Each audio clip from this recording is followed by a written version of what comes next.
Da nam kažete nešto konkretno, evo danas lepim povodom smo u kulturnom centru, vidimo da dosta ljudi se interesovali za ovu temu, pa nešto nam kažete konkretno, evo, niste prvi put u Kikindi? Nisam prvi put u Kikindi, hvala Bogu, već se osjećam domaćom. Bila sam prethodno jedan put, ali kao da sam bila stalno. Ovo večeras, povod za ovo okupljanje večeras je jedan opšti naziv koji smo mu dali je psihologija umetnosti, kvalitet života i hteli smo u stvari da ponudimo ono što naše znanje, naša nauka, naše iskustvo i da kažem šire ono što možemo da kao ljudi ponudimo, razmenimo ovde s vama u ovom okruženju koje je zanimljivo i obećava. Ja pretpostavljam da su večeras ovde gosti i ljudi koji su zainteresovani za to sa različitih strana i da će baš to što smo šaroliki i što nas ima mnogo sa različitih strana u stvari ponuditi novu boju ovoj temi. Ja se inače bavim psihologijom i umetnošću i verujem da ove dve stvari mogu da pomognu svima nama da budemo ne mentalno zdravi, nego mentalno savršeni, najzdraviji koliko je moguće u ovom trenutku. Do sada, koliko mislite da smo mi mentalno zdravi? Da, teško pitanje, nezgodno pitanje. Mislim da smo uopšte i kao kultura i kao civilizacija planetarno u jednom tranzicionom periodu velikih promjena. Te promjene uglavnom se odražavaju na negativan način, na raspade porodice, na decu koja gube oslonce, na ljude koji u stvari nemaju više vrednostne sisteme za koje mogu da se uhvate da bi svoj život organizovali. Mislim da je nastupilo neko kolektivno vreme konfuzije i bar koliko ja vidim, ljudi vrlo često gube nadu. Ako psihologija i ako umetnost mogu nešto da urade na temu vraćanja nade, onda se mi tu nudimo kao pomoćnici. Hvala. Kažite mi, koliko muzika može da pomogne cijeloj toj priči? S obzirom da sam ja neko ko, kada sam čuo da ćete vi gostovati, oduševila se. Od mene često muzika izleči. Da sam sigurno jeste neki put da mogu daleko lakše da prođem kroz dosta stresne situacije, baš zahvaljujući muzici. Tako je. Pa muzika je vrlo snažno sredstvo, u stvari emocionalno, indukcije emocionalne, izvinite. I vrlo često u svakodnevnom životu je koristimo i nesvesno kao neku vrstu terapije. Slušamo muziku koja nas vezuje za dobre trenutke ili muziku koja nas vezuje za neke trenutke u prošlosti kada se vraćamo i praktično slušamo muziku koju mi volimo, koja je deo našeg ukusa i našeg identiteta. Kažete mi, a da postoji ta moć da uživa, kažu ljudi koji vole muziku vole svaki jedan žar, ali postoji muzika koja je vrlo iritantna i koja ne može da opusti. Tako je. Pa jeste, to naravno zavisi od same muzike, a zavisi od vašeg ukusa i muzike sa kojom ste odrasli. I ono što je jako važno takođe je da svaka muzika predstavlja u stvari neku vrstu bedža, odnosno nosi neki svoj lični identitet koji je čak nezavisno od onoga ko sluša, ali da se fanovi određene muzike na neki način prepoznaju po načinu oblačenja, po ponašanju i onda muzika u stvari ima neko konotativno značenje koje recimo vas može da iritira, a nekog drugog recimo ne. Primer, heavy metal je lep primer da manje više ljude naših generacija uznemirava, dok ima mlađi generacija njih potpuno opušta, što se nama čini potpuno nerazumljivom, ali tako jeste. I mene baš ta jedino može da pokrene. Eto, vidite. Narodna muzika nikako, ona tako ume da me, bukvalno se svađamo suprug, ja volim narodnu muziku, pusti, ja ne mogu da radim, da poneko ništa. Verovatno mislite na turbo folk. Što god da ima taj neki, on je nasnimio, ne znam koliko pesama on pusti iz dvorišta, čujem pe, onda moram da pojačam moje suncokrete ili bilo šta, što se tiče toga. Jeste, zato što ona nosi određenu sliku, neke određene vrednostne orijentacije, zna se ko to sluša, zašto se sluša, kakav je tekst i prosto to je u stvari neka vrsta pripadnosti određenoj nekoj podkulturi. Nadam se da to neće uneti neki razdor u vaš brak. Neće. Kažete mi večeras, da li ste vi prvi put kod nas i večerašnja tema, verovatno ćete uspeti da potvrdite ono što mnogi misle da je senzibilitet i na taj način dokazan, kroz to koju vrstu muzike, kao što smo rekli, kako se Da, to svakako bih govorila i o tome. Da, ja sam prvi put ovde, Bojana me pozvala, odnosno centar pozvao preko nje i hvala na pozivu, zahvalna sam i sviđa mi se ovde, lepa atmosfera, prijateljska, tako da se očekujem lepo veče. Hvala vam i svako dobro i drago nam što ste.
Sviđa ja.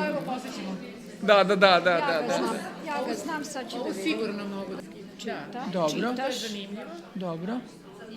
Za muzičare, psihologija muzike, muzički talenat i uspešnost, a ovo je psihologija za muziku. Da, znam, čitao sam, hvala. A ovo gde može da se nabavi? Ja se sećam te knjige još davno, 90 i... Tako. Ja se izvinjam, ja ovde imam neke podatke, sam samo onako malo rekao da ne dužim, pošto biografija vam je super, a verujem... Hvala vama. Ja ću da ostavim, ajde ovo. Zvaničan deo, ja? Dobroveče, ja sam Nenad Adamov, psiholog. Večera smo se okupili jednim posebnim povodom i posebnom temom, a kao ilustraciju pročitat ću vam nešto. Desanka Maksimović, opomena. Čuj, reći ću ti svoju tajnu. Ne ostavljaj me nikad samu kad neko svira. Mogu mi se učiniti duboke i meke, oči neke sasvim obične. Može mi se učiniti da tonem u zvuke, pa ću ruke svakom pružiti. Izvinite, jako se Prijatno osjećam što ste svi tu, pa malo imam tremu. Sad ću ja. Sad će prođe. Da. Bojana, hvala. Poezija je divna, a i tema je divna. Vidjet ćete da gosti su nam o tome Isto divni. Znači, može mi se učiniti lepo i slatko, voleti kratko za jedan dan. Ili mogu kom reći u tome času, čudesnu, sjajnu, predragu mi tajnu koliko te volim. O, ne ostavljaj me nikad samu kad neko svira. Učinit će mi se jedina dražje voleti sebe u samoći. Učinit će mi se da ću moći za sve van sebe srce sklopiti. Učinit će mi se odveć tužno imati sebe, a prolazan biti. Učinit će mi se odveć malo i misliti i voliti i sniti. Učinit će mi se negde u šumi, ponovo sve suze moje teku kroz samonikle neke česme. Učinit će mi se crn leptir jedan po teškoj vodi krilom šara, što nekad neko reći mi ne sme. Učinit će mi se negde kroz tamu neko peva i gorkim cvetom krvavog srca u ranu dira. O, ne ostavljaj me nikad sam, kad neko svira. Sada ću vam predstaviti, vidjet ćete ovo, kažem je uvod u ono o čemu ćemo pričati, a shvatit ćete i zašto. Da krenemo, znači, naša prva ovako u nizu, nema prvih ovde su svi prvi među jednakima, jel? Gospođa doktor Blanka Bogunović, psiholog, psihoterapeut, muzičar, odnosno diplomirani flautista, je li tako?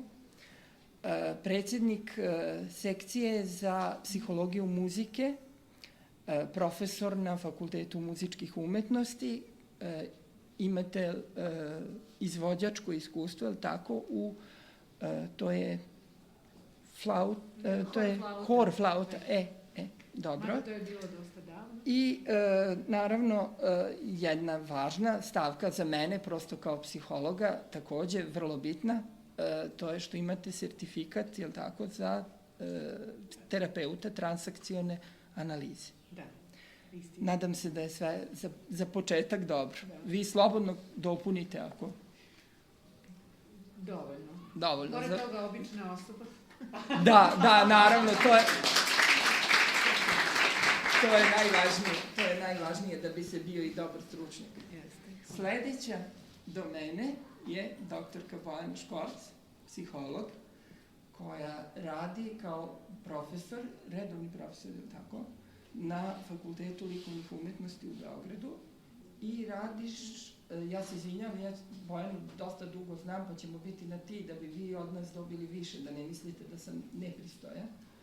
Znači, radiš i takođe na Univerzitetu umjetnosti u Crnoj Gori. Trenutno sarađujem. I angažovana si bila tokom godina, a ne prestaješ, hvala Bogu, da budeš angažovana i međunarodnim projektima za pomoć zajednice i za rad u zajednici. Je li tako? A objasnit ćeš nam malo šta to znači. I gospođa Irena, ja sam moja i Bojana, pošto se... Ja sam ovde uvažen element. To je sve smišljeno. Da, ovo je sad improvizatorski deo, znate, ali neka, improvizatorski deo često ima potencijal veći nego što smo mislili i mi smo poveli gosta sa sobom iz Beograda, to je naša koleginica Irena Krešić, koja je prvo balerina bila, pa je zatim bila psiholog, balerina, zgodna kombinacija i školski psiholog. Ona trenutno radi kao baletski kritičar za novine srpske medije i ima NIN i ima dugogodišnje iskustvo u tim takozvanim alternativnim obrazovnim programima. Ja kad sam prvi put Irenu srela, ona je radila takozvani edukativni teatar sa decom u školi osnovnoj, tako da od nje možemo da dobijemo na večerašnju temu dosta interesantnih razgovornih informacija. Da pozdravimo tako je. Ono što je interesantno, vi to niste znali koliko ste se setili možda od prošlog puta, ali mi ovde upravo u našoj ustanovi imamo istoreno odeljenje baletske škole u Novom Sadu, tako da ste došli na pravo mesto. Energija baleta je tu. Dobro. Moje pitanje, jeste vi želeli nešto da kažete? Ne. Čekam, odgovorit ćemo.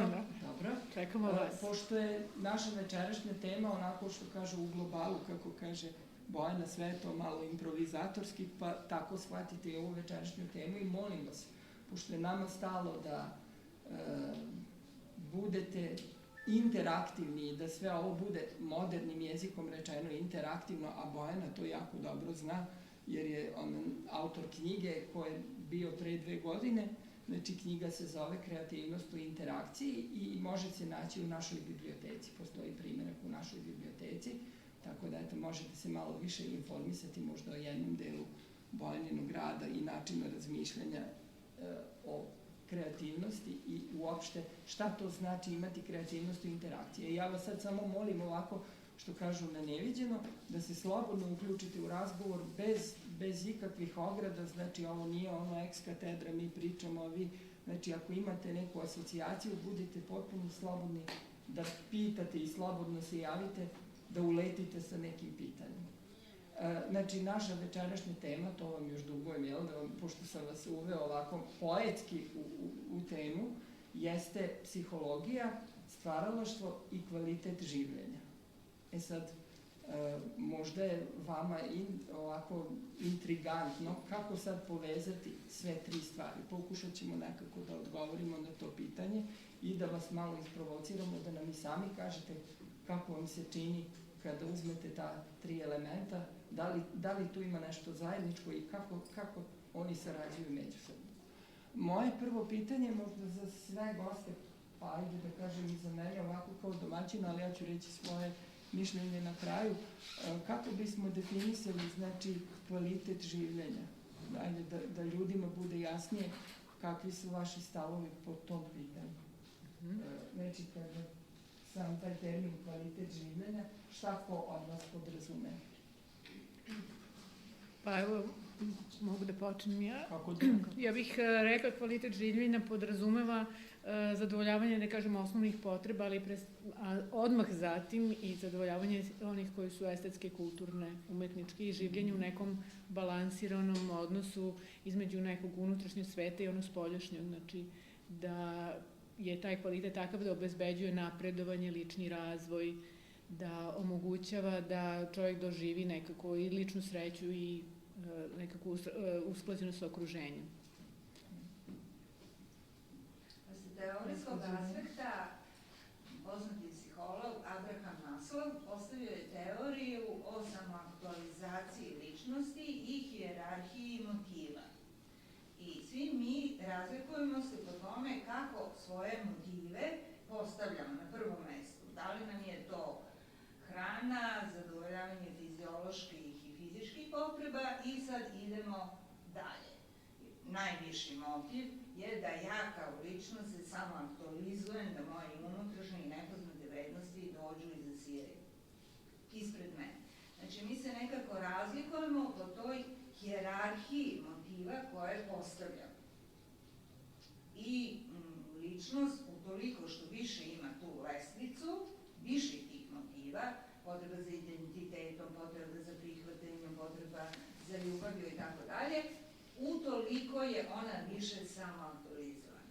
To je jedna dosta zanimljiva teorija psihologije ličnosti, tako da ova naša tema, potreba za umetnošću, potreba za kvalitetom života, će jako moći da se u taj okvir teorijski, hijerarhije lestvice motiva koje mi postavljamo. Dosta.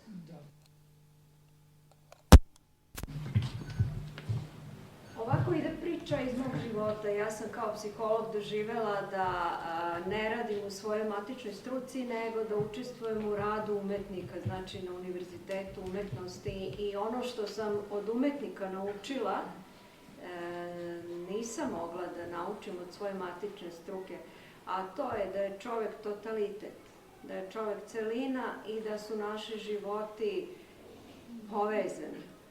A to znači kvalitet života je ono što vi od svog života napravite. Ja sam doživjela da odem na kongres vrlo visoko rangiran psihologa posle nekog vremena provedenog s umetnicima i da se tamo priključim sekciji koja je prikazivala temu kvalitet života. Moj prvi šok koji sam doživjela je bio kad sam shvatila koliko mi psiholozi parcijalizovano shvatamo život i seckamo kvalitet na elemente. I tamo ste mogli da vidite veoma mnogo divnih zaključaka koji su zaista empirijski stabilni, koje sve segmente života u kojoj meri čovjek mora da ima da bi njegov život bio kvalitetan. Ono što se vidi jeste život je celina, on je celovit. Ako hoćemo da govorimo o kvalitetu života, moramo da govorimo o našim životnim praksama. Ne o pojedinačnim osobinama koje imamo, ne o novcu koje imamo ili nemamo, ne o krizi u kojoj živimo, ne o onome što nas sputava ili što nas podupire, nego o svemu tome. To je u stvari kvalitet života. Da, moramo ga posmatrati znači celovito, a ne samo usmereno ili na jednu ili na drugu stranu. Hijerarhija potreba, kao što ste rekli, postoji. Sad u okviru toga i potreba za umetnošću, pošto naša tema je večeras to, je li tako? I umetnost, da. Da, umetnost. Znači, večeras možemo da govorimo o toj potrebi za umetnošću, da li imamo ili nemamo. Pošto radim sa decom, na klinici i tako dalje, sa jednim detetom bolesnim, kad sam nešto počela priča o umetnošću, ona je rekla, ima 12 godina, uopšte me umetnost ne interesuje. Ja sam se šokirala da tako jedan otvoren odgovor možete da dobijete od jedne mlade osobe koja još nije završila svoj rad. Znači, umetnost se uopšte ne interesuje. To može da bude isto jedna tema, da će Blanka sad to divno, pošto smo u kolima ovako nam je pričala šta će da vam priča, da će ona to super da vam objasni. Zašto potreba za umetnošću? Postavljamo je na tu najvišu hijerarhiju lestvice naše samoaktualizacije. Ili vi ste ovde tu, na toj visokoj lestvici. Da, dok ste odlučili da budete publika za ovakvu temu, znači da u vama postoji neka klica toga što vas bar privlači, iako niste bili sigurni o čemu ćemo mi to konkretno pričati. Izvolite. Ovo što ste htjeli, sad su me upali, se gospođa Irena zaintrigirala, kao, sad se to Blanka sve da vam objasni. Pa evo, ja sam isto, kako ne znam od čega da počnemo o toj prepričavanju. Uglavnom, tema je bila zadata nekako, ja sad, moja pozicija iz okvira psihologije muzike, kojom se ja bavim, zahvaljujući tom dvojnom obrazovanju, isto poziciji na Fakultetu muzičke umetnosti, gde predajem psihologiju i psihologiju muzike. I sad, psihologija muzike ima neke, da kažem, istraživanja, neke odgovore na ova pitanja koje smo ovako široko postavili. Kvalitet življenja i muzika. Znači, ima više različitih, da kažem, linija kojima se može govoriti. Ja sam, eto, mislila da podsjetim na neke od njih. Jedna bi bila neka razvojna linija, to je muzika u detinjstvu, slušanje muzike, način na koji muzika utiče na opšti razvoj i bitno je da, i to znači i kognitivni, intelektualni, afektivni, socijalni razvoj, znači zato je veoma važno da deca u nekom tom predškolskom i ranoškolskom uzrastu dosta slušaju muziku ili imaju različite muzička iskustva, jer ona doprinose razvoju određenih procesa mišljenja. Jedna od tih je recimo taj poznati Mozart efekat, ne znam da li vam je poznato, a to je, praktično taj poem je postao modern i proširio se čak i šire nego što je izvorno postojao, kada je na što se odnosio. Naime, istraživanje koje je pokazalo da slušanje Mozartove muzike dovodi do poboljšanja određenih aspekta intelektualnih sposobnosti, tih nekih spacijalno-temporalnih, i onda je počelo to da biva moderno, da je kao Mozart efekt, samo slušamo Mozartovu muziku i svi odmah postajemo pametniji. Ako ništa drugo, postajemo srećniji moguće. Pokazalo se posle da taj termin, odnosno ta pojava nije trajnog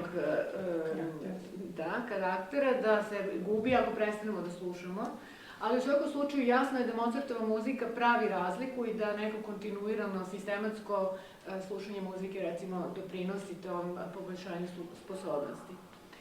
To je jedan aspekt, jedan segment. Drugi neki aspekt je, recimo, važnost muzike u svakodnevnom životu, jer svi slušamo muziku i ona je prosto neodvojivi deo života. Taj sam 100%. Da, svakako, i mi pravimo izbore u slušanju muzike. Znači, muzika koja nas čini srećnim, koja omogućava neki bolji kvalitet našeg života je različita. I praktično, zašto sad neko voli da sluša turbo folk, neko klasičnu, neko džez ili pop muziku, to je sad recimo jedno od pitanja. Ali ono što je zajedničko je da je stvari svaka osoba ima neki svoj muzički ukus koji je izgrađen na osnovu porodičnog slušanja muzike ili građanja nekog adolescentnog identiteta. Znači u adolescenciji je veoma važno koju muziku slušamo, kojoj grupi pripadamo. Postoji istraživanja koja govore o tome da adolescentne grupe kao neke vrste podkultura slušaju određenu muziku i samim tim se identifikuju sa načinom oblačenja, ponašanjem. Čak su u nekim istraživanjima došli do toga da način lične higijene zavisi od za koju grupu se opredeljuju i koja muzika se, recimo, sluša. Tako da svakako svi smo se sreli sa tim u svakodnevnom životu da neko kaže aha, neću da idem tamo, niti hoću jer se kao u tom mestu, u tom kafiću sluša se ta i ta muzika, tamo dolaze onda takvi i takvi ljudi. Znači ljudi se prosto identifikuju prema muzici koju slušaju, zato što ta muzika je praktično deo identiteta, neke subkulture i nekog sistema vrednosti koje im se neko prihvata ili ne prihvata.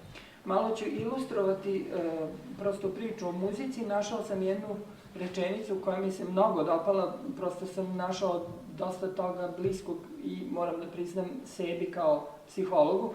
Ja se možda nisam do kraja predstavio, ja sam psiholog, diplomirani psiholog opšteg smera, ali je moje blago usmerenje u stvari bio izborni predmet koji smo imali na 3. godini, a zvao se psihologija stvaralaštva.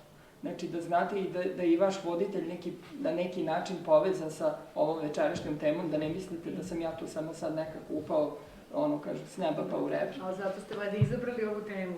Pa, negde je Bojana bila inicijator, a ja naravno, lako mi je odmah da se ukečam samo dok čujem pojam umetnosti, psihologije. Mi smo smišali temu, Da. Smišljali smo prosto da bi vama bilo blisko, jer ako budemo suviše hermetični, to ne bi valjalo nikako. No, da se vratim na ovu rečenicu o muzici. Znači, muzika daje dušu univerzumu, krila umu, let mašti i život svemu. Ko je autor? Platon. Pa ja sam jako zadovoljan, znači nisam našao baš ovako univerzalnu definiciju muzike. Slobodno mi recite ako ima neka još... Mogu ja? Kažite. Veliki ruski pesnik Puškin rekao je muzika je duša baleta. Super. To je u vezi ove duše. Super. Za sada toliko. Za sada O Puškinu. Hajde da pitamo malo publiku kako se oni odnose prema muzici u svom životu i kako je slušate, da li je slušate onako u prolazu ili je slušate, što kažu, određeno prema raspoloženju i koliko vam to, da li vam to nešto izaziva, pobuđuje, znači? Čisto malo da vas, ja vas samo pripremam, ja bih sve da... Dobro, još malo, nek se zagreju. Neki se malo trljaju po nosiću, što znači da ste se malo unervozili po tom pitanju, ali dobro, valjda ćete se malo otkraviti, da, još malo treba da ih zagrejem, dobro. To će Bojana. Dobro. To će Bojana. Možda je malo rano, još da pitamo, čekajte da ih malo, ne šalim se, ali slobodno prekidajte. Mislim da su mi koleginice i Nenad dali dobar izgovor da se uhvatim za nešto što mislim da je važno za ovu temu, a to je, naime, da li stvarno doživljavamo umetnost, to jest šta mi stvarno uzimamo od sveta oko sebe. Mislim da nije nevažno, zato što čini mi se da je ovo vreme karakteristično po tome što su stvari ubrzane, a to znači umnožene, a to znači površne. Neka istraživanja pokazuju da nikada u istoriji civilizacije dete nije imalo toliko paralelnih zahteva u isto vreme. Obratite pažnju šta radimo sa decom. Ono mora da sedi u školi, ono koliko ima predmeta, toliko ima odvojenih programa. Svaki program traži svoje, odvojen je od svih ostalih. Ono ima televiziju koja je sve vreme uključena, ona tu nešto blinka, primamljiva je, žmiga. Ono stavi slušalice i bira muziku koju može da sluša, ali dok sluša ono radi na kompjuteru ili paralelno ukucava nešto u svoj telefon. Kako izgleda detinjstvo danas, ono je rasuto. I jedno od ključnih pitanja koje nije samo vezano za umetnost, za ovo što kolege otvaraju kao važnu temu, nego još dublje, pitanje naše mentalne stabilnosti, pitanje našeg zdravlja, pitanje kvaliteta našeg života je pitanje toga koliko stvarno imamo mogućnosti da stvari doživljavamo. Postoji velika razlika između konzumacije umetnosti i doživljaja umetnosti. Konzumacija je merljiva, doživljaj nije. Konzumacija je brza, doživljaj traži vreme. Konzumacija je kvantitativna. To je znanje koje dete pokaže na kontrolnom iz likovnog. Umetnost je nešto drugo. To je ljubav, to je izraz koji dete neguje kada ono samo crta. Ili kad stane pred neku sliku. Ili kad sluša neku muziku. Živimo u opasnom vremenu. Zato što to vreme traži od nas da funkcionišemo, da budemo brzi. Umnožava se informatički i da li mi imamo dovoljno mogućnosti, ajde mi smo odrasli, pa smo još negde, da kažem, u fokusu svog života. Ali šta sa decom? Da li mi imamo dovoljno osetljivosti, snage i mogućnosti da dozvolimo detetu sazrevanje njegovog umetničkog interesa, njegove potrebe, njegove komunikacije sa kulturom? Da li mi to stvarno možemo da uradimo u ovim uslovima? To je jedna od stvari koja mene kao profesionalca teče i mislim da je blisko vezana sa mentalnim zdravljem. Jeste, samo da pitam publiku, koliko je vama, kakav odnos imate prema umetnosti i šta mislite, zbog čega se mi toliko sada baš interesujemo za umetnost? Zašto nam je toliko važno? Kažu, postoji bezbroj priča o umetnosti, a nijedna nije potpuna. Niko nije uspeo da definiše umetnost. Umetnost je stvar koja ne može se definisati. Ali ja vam bacam sad ovako kosku i da vidimo kako vi definišete umetnost. Šta je za vas umetnost? Kom smislu? Da, jeste. A kakva je to lepota? Unutarnja. Kako je doživljamo? U nekim slikama. U nečemu što ne možemo da objasnimo. Je li tako?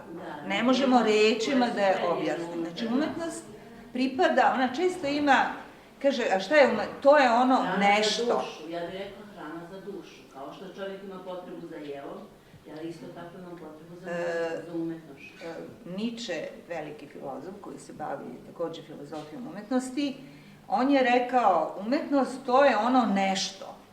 I sad to nešto je u stvari ništa. A ništa je sve. Ako krenemo te definicije da je umetnost nešto, što ne možemo rečima da objasnimo, je li tako? Šta je onda ona? To je toliko kompleksno da je... Ne, ali ajde vi, mislim, neću da vas uvjeriš, ali postoji ipak jedna najgrublja definicija šta je umetnost. Ajde, vi kažete to je lepo, nešto što ja doživim kao jedan lep osjećaj i prijatan. A to nešto, da li je to nešto što je blisko stvarnosti? Kao, na primer, kad jedete palačinke sa eurokremom, ne znam, ili imate dobar ljubavni kontakt s nekim. Je to isto tako lepo? Ne, više od toga. Je to isto nešto? To je isto nešto. Ajde vidimo sad to nešto, što kaže Nietzsche. Šta je to nešto? Vi svi znate, kad gledate, slušate muziku, gledate balet, čitate poeziju, i samo ćete reći, jeste, ovo je umetnost. Znači, umetnost ima tu kategoriju. Jeste, nije. Znači, ne možete za umetnost da kažete ni između. Izvinite, moram nešto reći. Ja recimo pišem poeziju. Taj trenutak kad dođe, ja ne razmišljam o njemu. Ja sam u njemu i ja ga napišem. Stavim ga na papir. Gde je taj trenutak? Ne, ali nije ovdje. Evo. Nije u svakodnevnici. To je negdje gdje ja odlutam. To je taj moj svijet. To je definicija umetnosti. Umetnost je udaljavanje od stvarnosti. Da. Koliko god se udaljite u stvarnost, vi kad gledate pozorišnu predstavu u kojoj vidite vaš svakodnevni život, svađu bračnih drugova, ubistvo na ulici i tako dalje, vi ćete kaže ovo nije umetnost. Ali čim vidite udaljavanje od stvarnosti, prelazak s one strane, što kaže Nietzsche, dobra i zla, taj drugi svet počinje šta? Umetnost. Voleo bih da čujem to malo vaše prelaske u drugi svet. Znači, jako je bitno i didaktički, znači umetnost je udaljavanje od stvarnosti, nadstvarno, iza stvarnog. Sve što je stvarno nije umetnost. To je uslovno neka definicija, ali, kažem, ne postoji definicija umetnosti, niti je ko uspeo, jer je nemoguće definisati. Jer svako od nas prelazi, jel tako, na drugi način u taj drugi svet. Ajde, dečko, šta je umetnost? Nemojte mnogo ozbiljno da shvatite. Da, ajde, dečko, ti si nas. Evo ti. Od izražavanja. Odlično. A kako izražavanje? Pa, samo osjećavanje pojedinca. Jer ti se baviš nekom umetničkom veštinom? Ne. A šta te najviše od umetnosti zanima? Muzika. Koja? Pa ja slušam strani pop, to je moje opredeljenje. E sad, ovde dolazim do jednog jako važnog elementa. Kaže, ja volim klasičnu muziku, ne volim savremenu muziku. Ti znaš Cage-a, jedan od muzičara, tako avangardiste i tako dalje. Cage, šta je uradio? On je jedan od najpoznatijih kompozitora 20. veka. On je razvio ustaljenu stvarnost muzike, da muzika ima ritam, harmoniju, šta? Koji se snimali? Melodiju, jeste. I Cage šta je uradio? On je razvio to i napravio je sve drugačije. I to jeste umetnost. Razbio sve te forme. Evo, da. Znači, umetnost se ne određuje po žanru, po stilu. Znači, ne ovo dečko sluša popa, a ja slušam balet. Pa sad ovo je pravo, ovo nije pravo. Nije. Nego upravo po tom, ovo što ste vi rekli, udaljavanje od ovog stvarnosti, prelazak u taj jedan drugi svet. Viši nadstvarne, a jesam tu. Naravno, sad kad bi uzeli Junga, rekao bi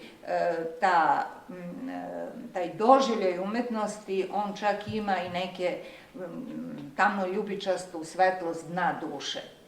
On čak to je opisivao, kako izgleda taj doživljaj u svetlosnim efektima. Ja bih se navezala, u stvari, ovo što ste vi rekli, baš je upravo i oboje, to je neka suština, u stvari, one potrebe za umetnošću koju ljudi imaju, a to jedna je svet fantazija, druga je svet emocija. jer to je upravo, vi kad ste rekli nekako osjećam se dobro ili ne znam sad, izvinite, zaboravila sam tačno kako, ali je referirala u stvari na to da je osnovno, što jeste osnovna funkcija muzike, a to je da edukuje, da proizvede neke emocije i da se onda mi dobro osjećamo. Znači ona ima neko relaksirajuće ili, a čak i kada uznemirava, ona započinje procese kada nas voze do neke određene fantazije i zadovoljavaju potrebu u stvari da ili preradimo neka prethodna iskustva ili da razmišljamo, znači da zamišljamo neku budućnost i na taj način se u stvari pravi balans između neki put frustrirajuće realnosti i onoga što bismo mi želeli i onda se tu prosto napravi balans, jedna vrsta emotivne katarze kroz, sad ja gledam kroz muziku, ali može i kroz druge forme umetnosti, jel?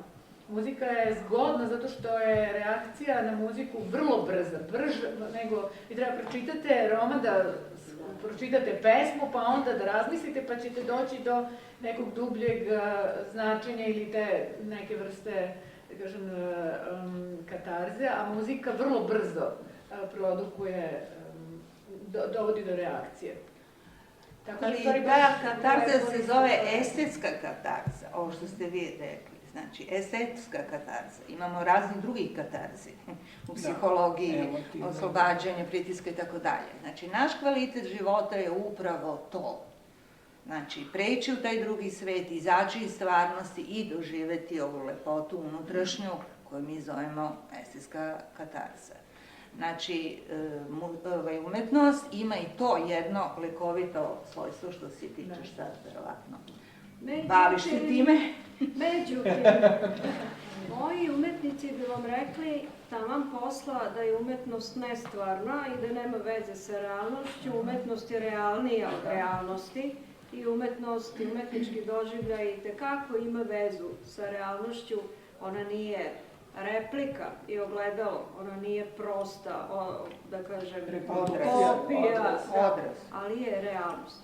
Nedavno sam slušala, imala sam prilike da čujem predavanje jednog kolege kvantnog fizičara.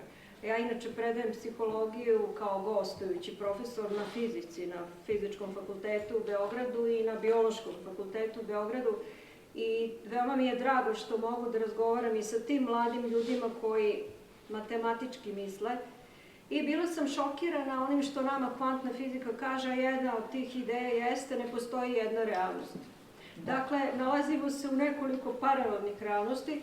Dakle, vi kada pišete pesmu, vi ste i vi ste i u ovoj realnosti, niste od nje odlepili. Ta realnost stoji u onoj u kojoj ste vi kad pišete pesmu i vi kao pesnik i ona osoba koja nije pesnik nego jede, spava i fizički postoji i još ste nešto, kažu kvantni fizičari. Uglavnom, umetnost nije beg, nije bajka u kojoj je sve sjajno, jer to onda nije umetnost, to je prijatnost iz koje mi moramo da se vratimo u svet kakav jeste.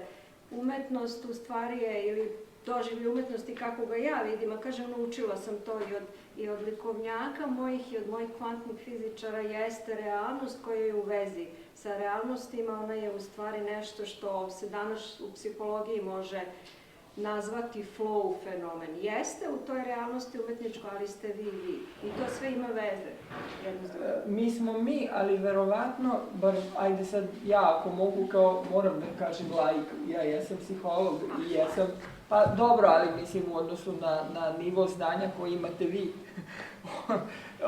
Hoću da kažem da mi se čini da možda, bih rekao, umetnost jeste povezana sa realnošću i kako kažeš, sve smo to mi, znači ne bežimo mi od onog realnog okvira, ali nešto me, bar je ja tako doživljavam, da ona mora negde da ima neku klicu, kako sad da kažem, nekog pomeranja ili neke bar potrebe, ili je to moja unutrašnja potreba moguće, pa se ja, što kažu, projektujem kroz umetnost, da imam tu potrebu pomeranja granica i da umetnost takođe, koliko god je vrlo realna i u realnim okvirima, mora da uradi taj neki kreativni skok da bi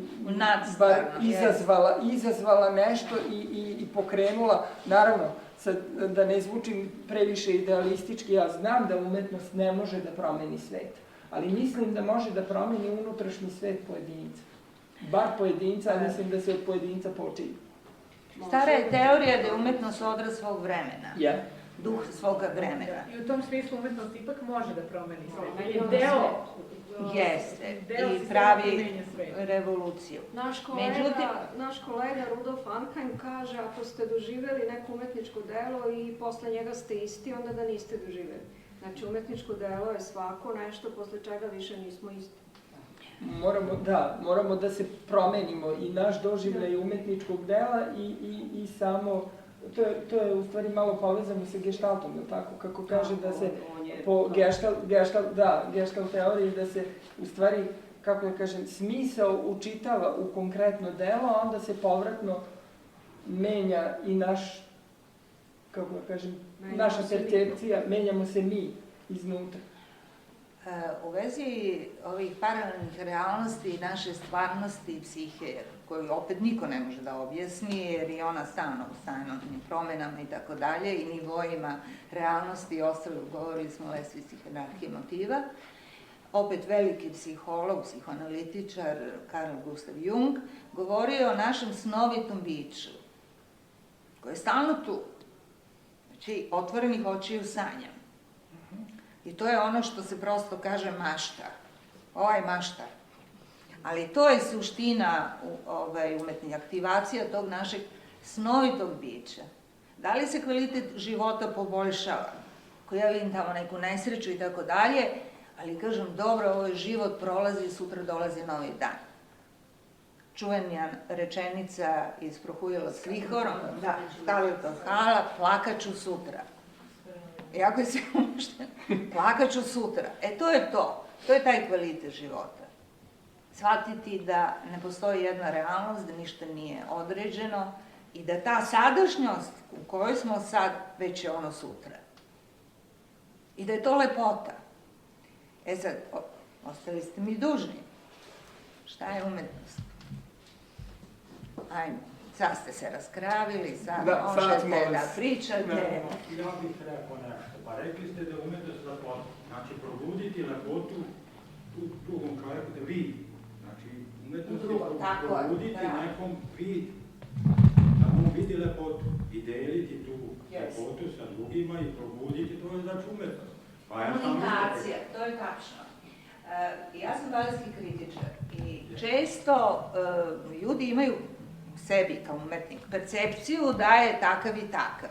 Međutim, on ne shvata da njegova umetnost zavisi od mene, od vas, od onog drugog pogleda.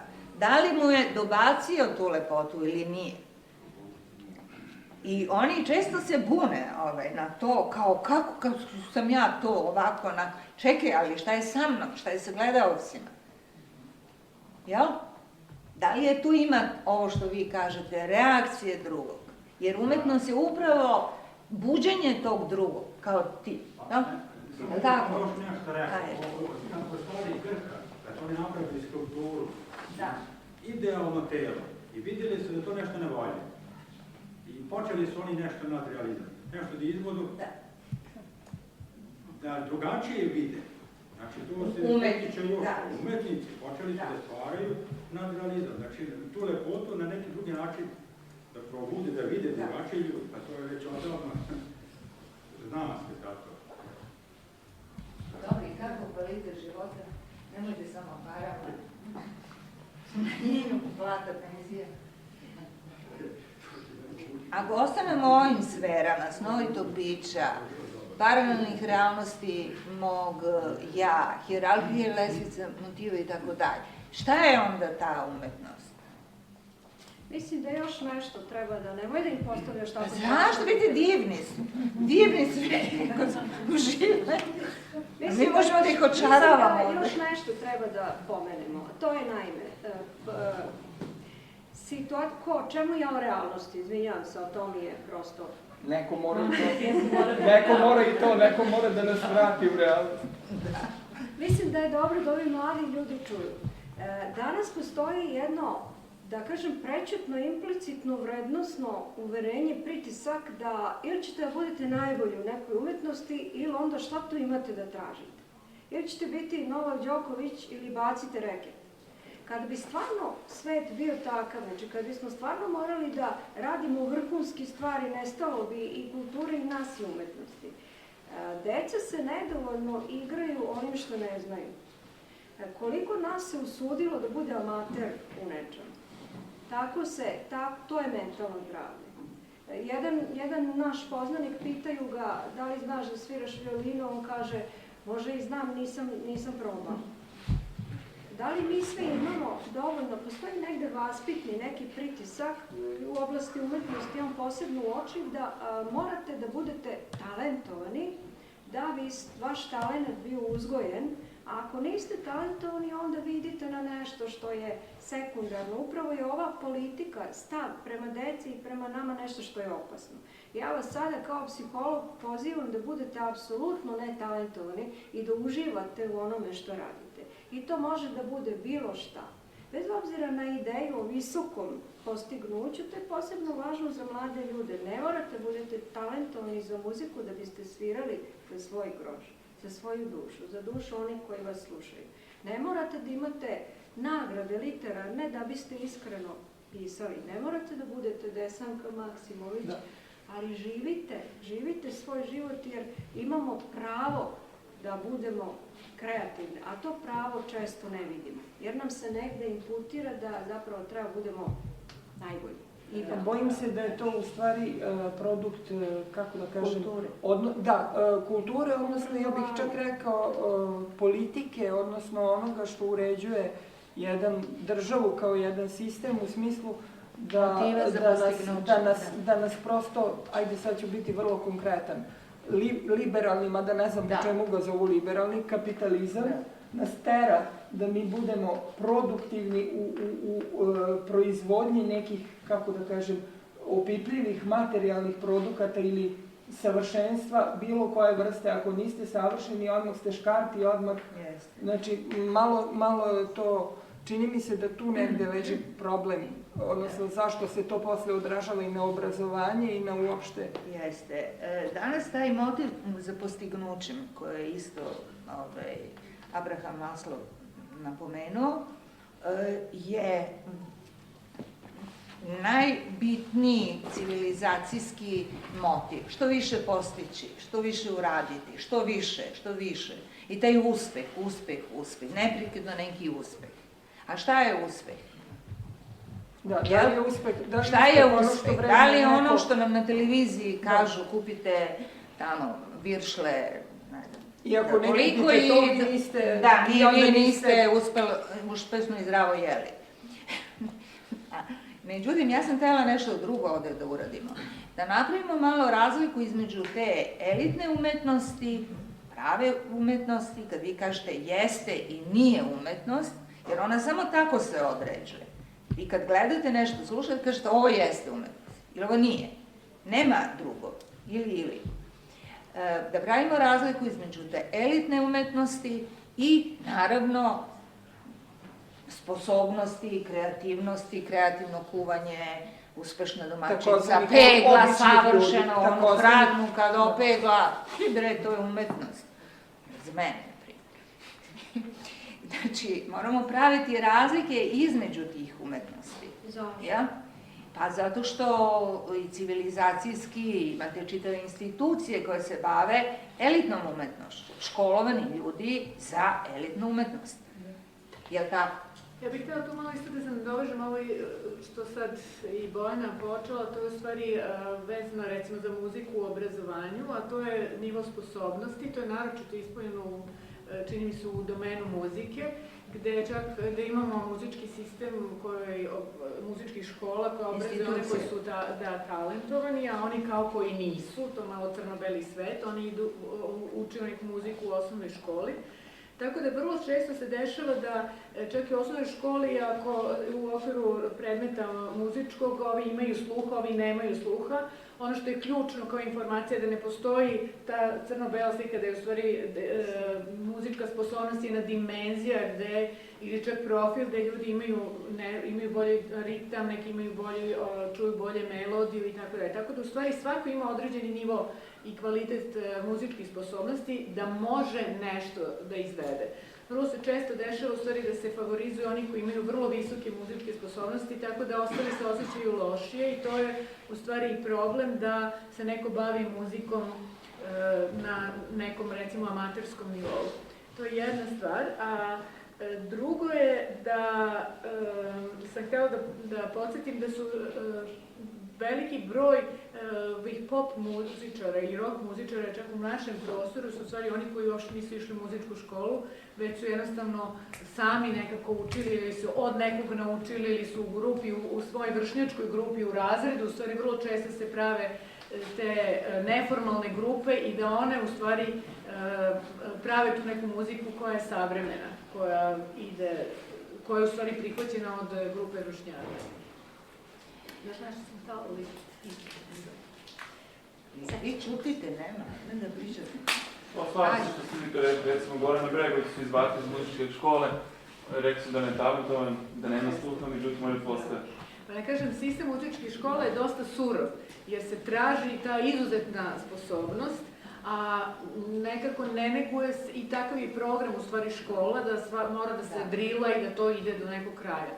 Čini mi se da naš sistem će ići ka tome, taj sistem muzičkog obrazovanja postoji već u nekim drugim zemljama, a to su takozvane otvorene muzičke škole i uopšte škole umetnosti gde se upravo tako i zovu škole umetnosti, gde svako od nula, čak maltene i od prenatalnom perioda može da bude izložen određenoj vrsti umetnosti onoj koji voli. Tako da se recimo organizuju grupne seanse slušanja muzike, da trudnice slušaju muziku zato što postoje istraživanja koje pokazuju da u stvari bebe već posle negde u 7. mesecu trudnoće čuju muziku i da ona koju majka voli i koju sluša i onda na taj način posle kasnije slušaju muziku da bi je kasnije prepoznavali. Znači i ljudi se, i deca i odrasli ljudi bave muzikom na nekom amaterskom nivou zato što prosto vole da se bave umetnosti. Tako da čini mi se da kod nas nije baš tako, recimo i u tom odraslom periodu, recimo, to je moje pitanje za vas, na primjer, da li pevate u nekom amaterskom horu ili nešto, to bi bilo baš dobro. Ili recimo amaterski orkestar, svako recimo svirao neku violinu, eto, flautu, klarinet ili nešto, pa da sad, recimo, posle 30. se takođe bavi umetnošću. Da, na primjer, umesto tribine ode na probu hora, pa postoji neki koncert i tako dalje. Tako da to su isto neke aktivnosti koje su dostupne apsolutno svima i koje bi nekako uzdižu našu duhovnost i neku svakodnevicu. Ja se smijem zato što Nada Pa ja se smijem zato što gledam, hoću sad baš da kažem, ja ovdje poznajem rokere u publici koje su to, iako se bave sasvim nečim drugim, što nema baš mnogo bliskosti sa rock muzikom, ali vrlo su rokeri u duši, tako da... Da, to kad kažeš, kad pomislim na roker, pomislim na tebe. To mi se sviđa. Roker po rođenju. Da. Šta je bilo sam? Drugi stvari. To je bila da, vezano je za obrazovanje isto, a to je da isto postoje, znači, neke priče o neuropsihološkom razvoju, znači o mozgu, kako mozak funkcioniše, da u stvari u predškolskom periodu, kada još nije počeo obrazovni sistem, da utiče na sticanje određenih veština, podjednako su razvijene, podjednako funkcionišu i desna i leva hemisfera. Znači, leva hemisfera je više za analitičko mišljenje, desna je za to kreativno, znači likovno, muziku i da taj ekspresivna kreativnost koristi obe hemisfere. Kako krene obrazovni sistem, znači od prvog razreda, forsira se, u stvari traži se taj intelektualni, kognitivni aspekt, znači da se uči da računa, da se piše, reprodukuje. I dobro i reprodukuje, može i da se traži da se misli, ali se traži jedan određeni analitički pristup koji u stvari forsira se u stvari rad te leve hemisfere, a zapostavlja se umetnost. Ako se uči, recimo, kako treba crtati, uči se onda, evo, crta se kuća ovako, ovo se crta onako i to je neki, kako kažem, model lepog, tako da u stvari sve manje, tokom prvih 4 razreda osnovne škole, sve manje deca u stvari imaju tu ekspresivnu kreativnost ispoljenu koje crtamo onako kako mi se sviđa, nego kako treba i ne vole u stvari da se ispoljavaju, kao što ne vole mnogo da pevaju ako falširaju ili tako dalje. Tako da u stvari postoje neke metode koje se zovu edukativna kinestetika koja pokušava da integriše opet nazad rad dve hemisfere, jer je tako učenje kvalitetnije, jer angažuje i kreativne i ove kognitivne aspekte učenja. Sad samo da prevedemo za publiku, kinestetika se odnosi na pokret, je li tako? Kažete, da se vratimo na realnost. Evo, na primjer, da uzmemo igru, balet. Zašto on više ide ka ženskom polu? Zašto žene više vole da igraju balet i zašto žene više gledaju balet? Kad dođete u baletsku publiku, vidjet ćete, većinom su žene.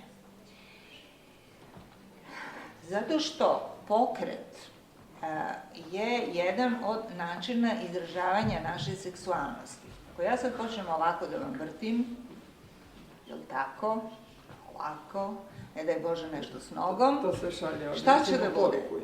Dobro, jedno lepo zavođenje, očaravanje i tako dalje. Ako ja sjedim ovako i ovako, i ništa. Znači, jedan od načina izražavanja naše seksualnosti i tako dalje, posebno ženske seksualnosti, koja ide na privlačenje ovoga drugog, jeste pokret. Znači, pokretno telo, senzitivno telo uvek će biti zanimljivije nego ono drugo. Je li tako? Dobro. Sad, ovo što Blanka počela. Vi, na primjer, za izboru balerina u baletskim školama, pravim baletskim školama, elitnog baleta, imate pravila po kome prvo dete može da bude upisano. Mora da ima malu glavu, mali trup, dugačke ekstremitete, znači dugačke ruke, dugačke noge, izraženi ris i beskrajnu savitljivost. I prvo dete se skine u gačice, videli ste to, i proba se to. Tu je 20 ljudi koji stoji i proba da vidi da li mu je telo već dato u toj mogućnosti. A tek posle ide obrazovanje i tako dalje i tako dalje. Znači, drugo teorija, kako se zove, 7 vrsta inteligencije. Karner. Isto tako jedna zanimljiva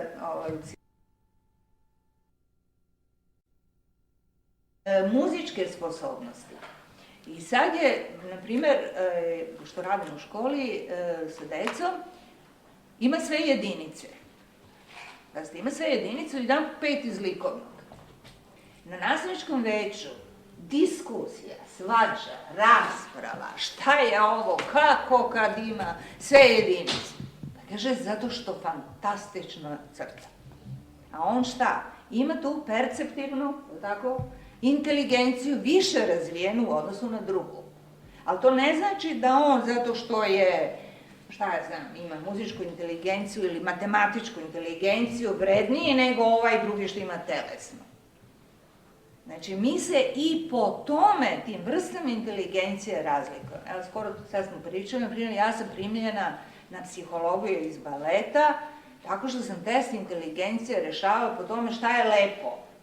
Bez veze nešto. Dok u stvari taj test se rešava matematički, sa nekim logičkim i tako dalje. Znači, ja sam sa svojim nekim sposobnostima, svojom vrstom inteligencije. A da kažem, možda ste imali određenu, kako se to u struci zove, mentalna direkcija, znači usmerenje, zbog čega ste to tako posmatrali? Znači, naše ličnosti, koje su opet vrlo promenljive, stalno menjaju, to smo već videli, ipak imaju pojedine sposobnosti jače u odnosu druge, ali to ne znači da su Đoković, koji ima fizičku, telesnu inteligenciju beskrajno visoku, genijalnu. Ne znači da kako se zove, Goran Bregović je manje inteligentan od Đokovića. To uopšte ne znači, pazite, to je velika predrasuda kad mi kažemo ovaj je genij, ovaj nije. Nije. Ovaj genij je po muzičkoj sposobnosti i inteligenciji, a ovaj po fizičkoj. Drugo, umetnici, svi su beskrajno i visoko inteligentni ljudi, što radim s njima i vidim. Visoko inteligentni, ali imaju te pojedine, evo Bojana, likovne tako, perceptivne sposobnosti u odnosu na neke druge. Znači, nikako to, i tu psihologija jako dobro uradila, da nemate diferencijacije, predrasude među ljudima, ovaj je genij, a ovaj nije. Pri ovo matematičar i stalno dobije neke zlatne nad. Pa šta sad? Pa šta sad? Zašto i jedna balerina koja osvoji tamo nagradu na nekom takmičenju, isto tako nije vredna kao i ovaj? Znači, taj kvalitet života uvijek pratite po sebi, po nekom svom unutrašnjem glasu i vidjet ćete da to je ono što vas vodi. A ako je to i zadovoljenje bar nekih malih tih potreba muzičkih, izražavanja, ovo i ono, okej, zašto mora biti elitno. Da. To je u stvari pitanje različitog doživljavanja umetnosti bilo koje, ono ko se profesionalno bavi, ko ima neke predispozicije, sposobnosti i tako dalje, i ono ko u stvari ima u jednoj uobičajenoj meri. Ono što je isto interesantno, neko istraživanje koje smo radili na Fakultetu muzičke umetnosti pokazuje stvari da je različiti doživljaj muzike neko ko je, da kažemo, laik i neko ko je profesionalac. I da u suštini ono što je iznenađujuće, da je kvalitetniji, opsežniji, dublji doživljaj, čak i ono ko nije muzički obrazovan, nego ono ko jeste. Muzičari koji su obrazovani, oni slušaju analitički, da li štimuje, vidi kako je ovo svirao, kao vidi ovo, vidio. Znači, oni gledaju prosto profesionalno deformisano slušaju, dok laici slušaju potpuno, da kažem, kao gospođa sa lepopom. Otvoreno. Ali duša, ne samo srce, duša.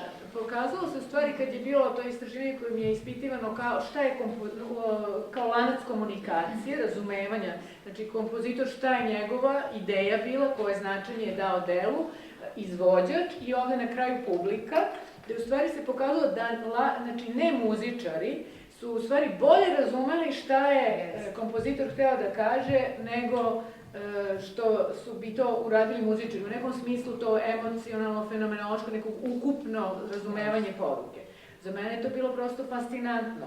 Znate, da ispadne da neko godinama uči, radi, pa onda kao, a ovaj ne, i onda u stvari kvalitet onoga što laik čuje, onaj koji je ne muzičar, je na neki način sadržajniji, bogatiji nego muzičara koji gleda profesionalno i traži u stvari kvalitete, kritički gleda izvođenje. Ispadne kao da nas obrazovanje u stvari više ukalupljuje i ograničava u percepciji, nego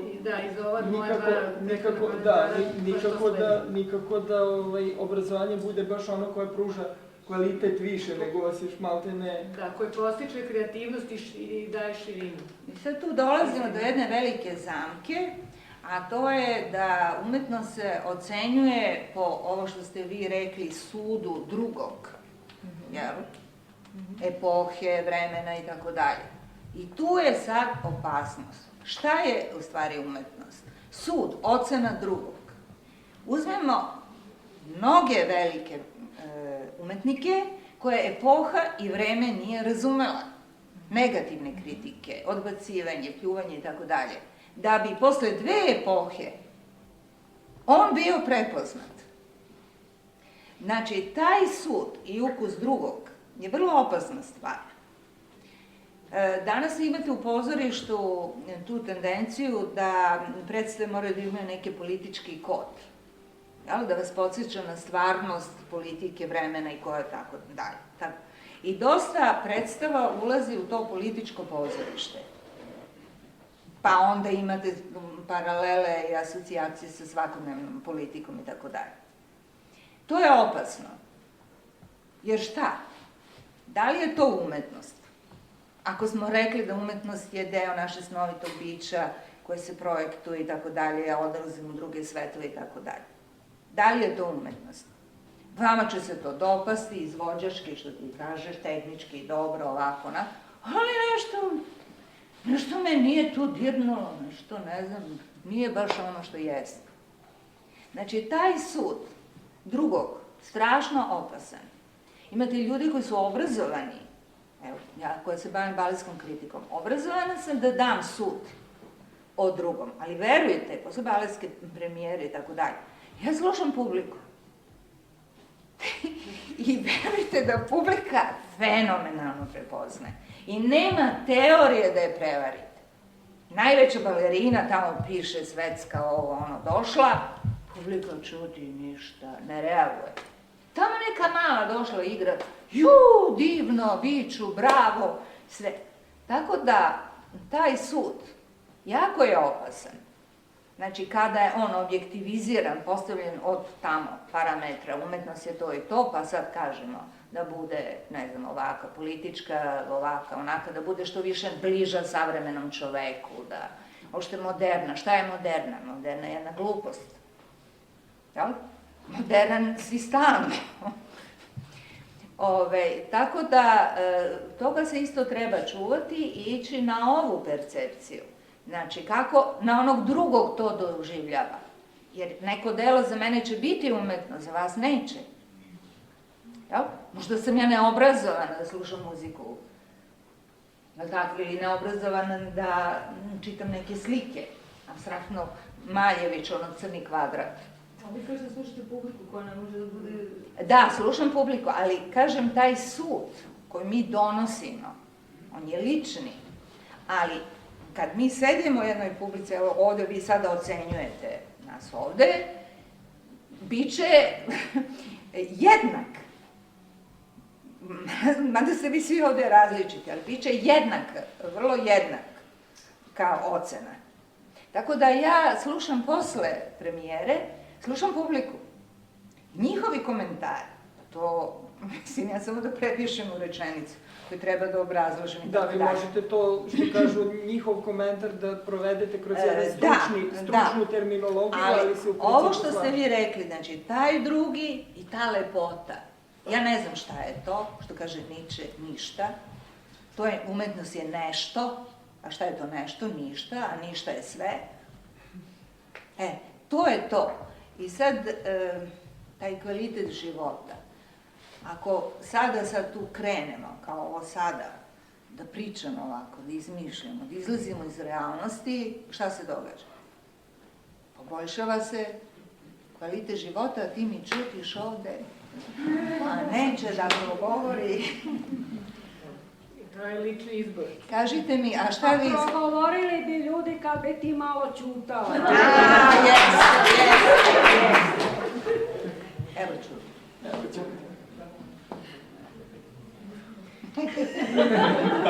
Sve ne. Ovo se zove kreativno ćutanje. Napetost je u vazduhu, ali nikako da neko nešto izgovori. Ja inače moja drugarica, tako da ja smem. Da. Ja sam bila psiholog njenoj deci. Aha. Da li se etika bavi umetnošću? Molim? Da li je etika nauka koji se bavi umetnošću? Etika vam je isto što i estetika. Estetika, znači to je... Etika je moralnost, ali estetika lepo. Šta je lepo? Lepo je ono što je dobro, iskreno, pravo. Znači, etika je jednaka estetici. Ne može estetika da bude neetička, nemoralna. Ne. Kao i umetnost. Ali dobro, ulazimo u neke grane filozofije, psihologije. Sudili, znači postoji iznad mišljenja drugih te grupe. Znači to, zato postoji nauka o umetnosti. Da ne bi sudili jedna mala grupa vrednosti. Znači, evo ono što se obuhvata globalno, cijeli svijet, ne može se tako lako osuditi neko koji je dobar. A sad smo rekli, znači, to ide trenutno. To se zove aha doživljaj. Imate ad hoc doživljaj, kad gledate neku predstavu umetnost nešto, i ad hoc doživljaj. To su razbacani doživljaj i vi odlazite sa te predstave ili šta je već izložbe sa razbacanim doživljajem. A imate aha doživljaj, to nam Paja Patak sijalica što se upali. Cak! I kaže jeste. Taj doživljaj kratko traje, ali vi imate čvrsto osjećanje da je to to.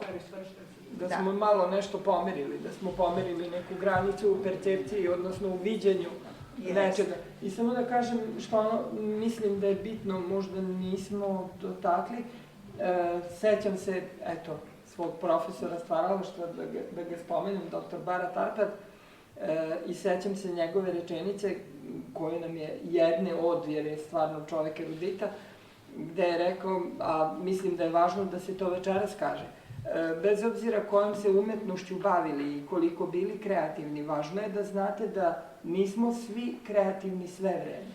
Koliko god bili vrhunski u našim, kako da kažem, rezultatima. Znači, svako je kreativan neko vreme, ali niko, koliko god bio specijalizovan u nekoj ili umetnosti ili veštini, nije kreativan sve vreme. Kao da, ako, molim? Da bi opet 1000 rečnika. Može, hoću. Tu smo da učimo. Za razliku od Vigotskog, koji je jedan od, da kažem, ključnih naših učitelja psihologije mišljenja i psihologije simbola, koji smatra da je ljudsko biće stalno u kreaciji. To je da ne postoji misao koja sama u svom zrnu i nije kreativna. Iz prostog razloga što kod Vigotskog u njegovoj teoriji, a ja ga lično volim i poštujem, on smatra da u stvari ne postoji jednostavna misao, ne postoji replika, sve što čovjek primi, izgovara, govori, svaki trenutak, svaki doživljaj je već neka vrsta nadogradnje i promene. Tako da, ja sam sklonija onoj varijanti, znam da umetnici to ne vole, ja sam sklonija onoj varijanti da smo svi mi kreativni i da samo ta kreativnost može da se doživljava ili ne doživljava, dozvoljava ili ne dozvoljava, ili da prosto set naš životni bude takav da neke svoje sposobnosti možemo da upotrebimo, a neke ne možemo. Sad ću ja da upotrebim ilustraciju one čuvene pesme koju svi znate, koju izvodi Kaliopi, Bato. Nisu me pustili. To je to što ti kažeš. Postoji set okolnosti koji postoji, da li me puste, da li imam mogućnosti da se pokažem i da pokažem sve to što imam ili ne. Da, stvaranje tih uslova za otvaranje. Nisam završila. Ne mora da se pokaže. Dobro, mi smo u Vojvodini, ja sam brza. Ovo sam htela da vam kažem.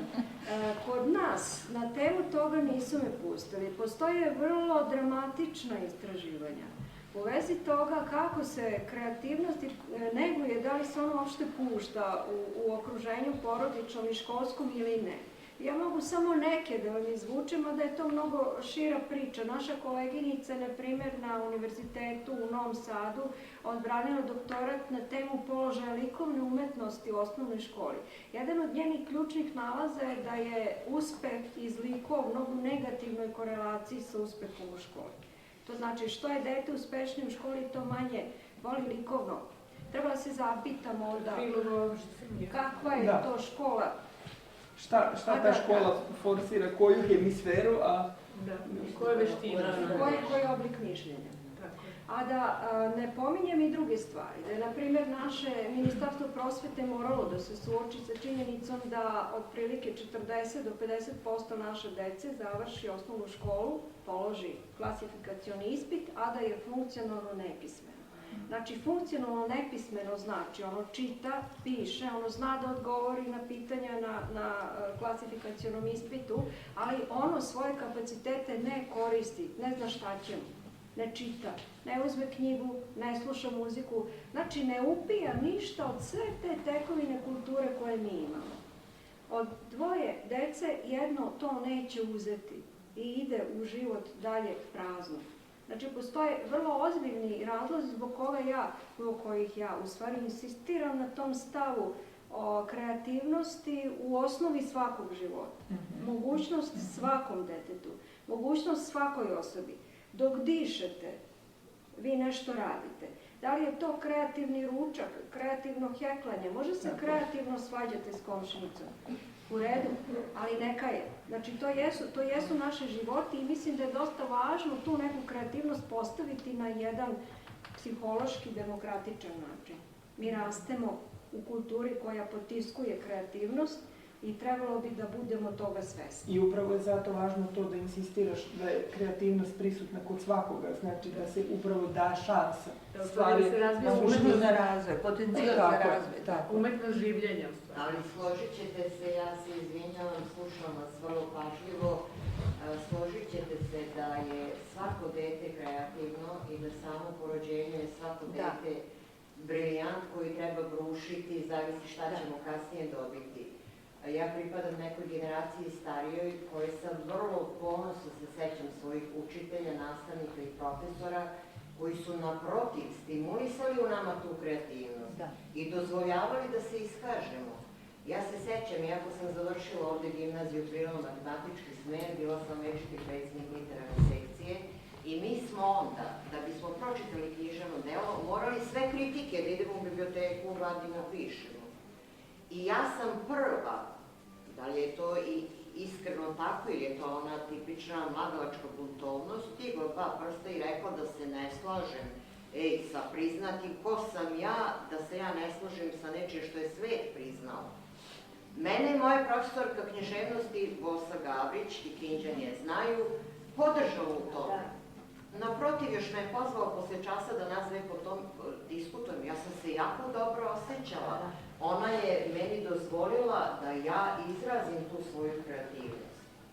I prosto sećam se nekih stvari iz osnovne škole. Ako vi deci ne dozvoljavate, kažete ovako mora da se crta, pusti ga, svako od nas ima drugačiji doživljaj svega i onoga što čuje i onoga što vidi i onoga što pročita. Za mene je to kreativnost. Jer ja jednostavno jesam i po svojoj vokaciji, i po ponašanju i shvatanju života i racionalno i realno i tako dalje. Ali da bih to sve mogla da održim, sebe da udržim snažnom, ja imam svoj ventil, to je ta umetnost. To je moje hranjenje duše, da pročitam, da odem u pozorište, da odem na koncert, da slušam muziku koju ja hoću i samo je slušam i ništa drugo ne radim. I ja se posle toga osjećam onako jaka i idemo dalje. Čim osjećam da malo popuštam, ja znam gde ću napuniti svoje baterije. Mislim da ima mnogo propusta, ja nisam naravno kompetentna da to kažem, ali je velika razlika u školovanju kada sam ja završavala, išla u osnovnu i srednju školu i danas. Jer danas ni onda nisu plate prosvetara nikada bile neke sjajne, ali su se bavili decom, a to je velika stvar. Mi smo onda imali sve sekcije, mogli smo da se izražavamo i da budemo sportisti, da pevamo u koru, pa tamo sve odredi, prvi, drugi, treći glas, pa se i to uči i vežba, jer niko od nas... Zašto neko da mi brani da pevam, pa ne moram da budem operska pevačica i ne moram da imam baš toliko toga. Svi smo mi svirali neke instrumente, svi smo mi, svuda nas je bilo, a danas više toga nema. Ako mogu samo da se nadovežem na ovo što ste rekli, čini mi se da je to opet rezultat, odnosno da je to, kako da kažem, rezultat društvenog sistema koji nešto prepoznaje. Samim tim obrazovnog? Da, odmah kad je društvo u pitanju, ono se manifestuje kroz obrazovanje, to jest oblikuje pojedinca kroz to obrazovanje i čini mi se da je danas stvar postavljena malo, što kažete, na opačke. Ajde da to ovako vrlo grubo to izgovorim, ili kako ja to kažem, nekom to odgovara. Sad pitanje je zašto to nekom odgovara i zašto nekom odgovara da mi više budemo izvinjali... Evo, dečko se smeje i ja znam zašto. Dobro. To je da se ne dođe... Ne znam. Ajde, kaži što se smeje. Što se ne zadrži. A malo prije si jako lepo rekao o slobodi. Zapamtila sam to tvoje. A ovo sada, gospođa, što je rekla, to je to. A sad se smeješ. Aj sad kaži. Zato što pričam sa Ivanom, a Boga misli da pričam sa njim. O čemu? Prekinuli smo ga. Da. Ovdje, ovo što je gospođa rekla, zašto se ne kažemo obrazovni sistem? Jer ono kako je bilo ranije, kako smo mi, vidite, samo promeni se zašto, jer mi smo, te sve sekcije koje vi pominjete, u stvari su bili mogući da se oni koji imaju interesovanje, ne mora izuzetna sposobnost, znači hor, ta sekcija, ona, su u stvari bile mogućnosti da oni koji imaju posebno interesovanje, razvijaju to interesovanje, sposobnosti, veštine, znanje i tako dalje. Međutim, jedan pre, ne znam, sad mislim da je to već ima 10 godina, jednostavno je ukinute su u stvari sekcije, samim tim što je dato uveden zakon ili propis da se one... Da, one se više nisu uključivale u fond nastavnika. I sad vi vidite da jedna ekonomska mera dovodi do toga da nastavnik neće da više radi besplatno tu sekciju i potpuno više, gotovo da uopšte nema nikakvih sekcija u školama. I vi praktično ceo jedan van nastavni deo života škole je tako ukinut. Recimo, u veoma velikom broju škola ukinuti su horovi i orkestri koji su bili nekako deo tog života, tih priredbi, tih zajedničkih događanja gde neka deca izlaze, neka prave se priredbe, neki slušaju. To sad više ne postoji, tako da se u stvari samim tim gubi taj neki duh kultura škole u stvari. Znači sve se ostavlja samo na kulturu porodice. Da, i zavisi od toga da li će u porodici biti dovoljno da kažemo, osvešćenosti, interesovanja i finansijskih mogućnosti da se podrže te van nastavne aktivnosti deca. Da, jasno. Ali one se, u stvari se smanjuje broj ljudi, odnosno dece koje imaju to iskustvo, ja bih rekla. Ili se, ono što je i Bojana rekla od početka, ubrzava se način života, zato što ako nije u okviru škole nešto, onda mora da se trči tamo vamo, da se sve to obezbedi i to automatski celu porodicu vodi u jedan ubrzani način življenja, ukoliko želi da ima taj neki kvalitet ekstra. Mogu nešto da kažem. A ja bih ipak rekla, recimo, za jednu profesoricu nastavnicu iz Kikinde, Margareta Tanacko, koja je muzičko predavala. To je, recimo, moja kćerka išla kod nje. Svaki đak kod te žene završio neki instrument, zna da svira. Znači, ja mislim da i do osobe koja predaje. Ona je njima to savršeno, svi su volili muzičko kod nje, zato što je znala da im približi. Zato što je bila unutrašnje motivisana i bila je spremna bez obzira na časovi, ne časovi. Tako je. Sad, ona je to savršeno radila. To je Rebex Ver, manji broj ljudi. Ko je imao sreću da bude njen đak, baš mu je bilo. Ali sistem mora da vodi računa da obrazovanje ne bude bazirano na sreći, okolnostima, nego na promišljenosti. Šta vredi kad dođe kući i uključi, na primjer, Grand, mislim, tako neke emisije, sve padne u vodu. Ali znate šta je strašno? Da, Grand slušaju deca, čiji roditelji slušaju Grand.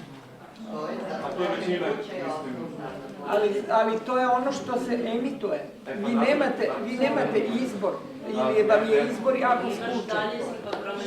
To ima, ali šta ćete naći na sledećoj stranici? Naći ćete, ako nisu Grand, naći ćete parove, ili ćete naći farmu, ili ćete naći... Znači, jako malo ćete naći onaj RTS 3 ili nekad RTS Digital iz kulture, to je onako jedna oaza koju možete da kažete da postoji, ali ono što... Ja mislim da vi nalazimo izbor. Dobro, ajde, pošto kažu evo da smo već prilično se raspričali, molim vas da iskoristite priliku, znači, vrsni ljudi, vrsni poznavaoci mnogih tema iz oblasti, kako psihologije, tako i umetnosti su tu, molim vas, pitajte. Ili bar prokomentarišite da li smo prebacili rampu, kako ste rekli, ili nismo. Da. Šta je došlo do vas? Meni su ova deca zanimljiva. Dobro. Što znam šta kažu, škola je smaranje. Tako, to znam, jel? Dobro, manje više za usamljeni primjer. I šta sad mlada generacija, da li vi mislite da oni nemaju hijerarhiju motiva? Da li oni nemaju svoje vrede? Da li nemaju oni ocenu umetnosti? Imaju. Jer se smatra da na svakih 5 godina generacije se menjaju i postavljaju druge sisteme vrednosti i druge poglede na svet. Znači, za njega jedna igrica, dobro, ajde da nešto, nema manje dece, evo, ajde vi, interesovanje. Ajde.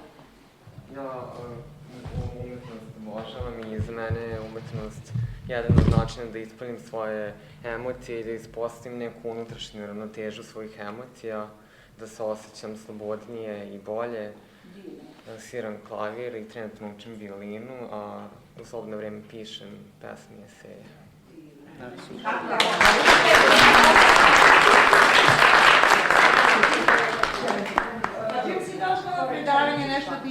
interesu, nešto ima. Gospođa Blanka, nešto da vas zamolim. Vi ovdje imate nekoliko publikacija, možda biste mogli da nam kažete nešto o tome. Pa, dobre, da. Ja sam rešila da iskoristim priliku isto da vas informišem.